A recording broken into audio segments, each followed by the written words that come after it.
السلام عليكم ورحمة الله وبركاته. أهلا بكم في القناة. أنت عايز إيه؟ أنت إيه هدفك؟ يا ترى أنت مستعد تعمل المستحيل عشان توصل له؟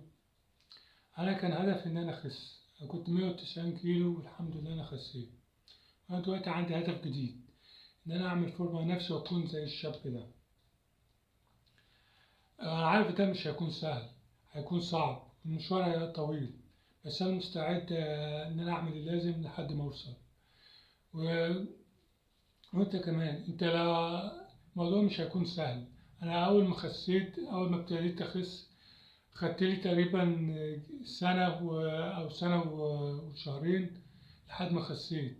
وكنت وفي النص كان في مطبات وصعاب، وكنت عاوز استسلم بس ما استسلمتش.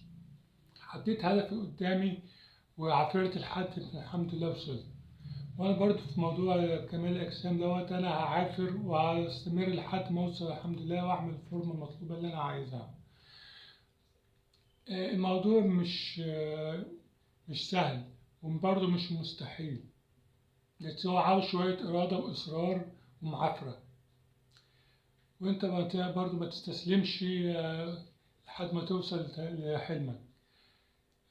الحلم تحقيقه مش سهل، صعب، بس لازم تكون انت عندك المتطلبات.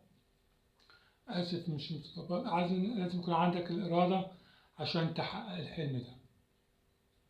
وده كان فيديو النهاردة، وأتمنى يكون عجبكم واستفدتوا حاجة. ولو ريت أول مرة تشوفوا الفيديو دوت، يا ريت تشتركوا في القناة وتعملوا لايك وتعلقوا على الفيديو بأي تعليق أو أي استفسارات.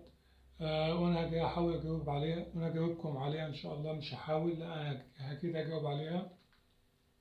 شكرا لكم للمشاهدة ومع السلامة.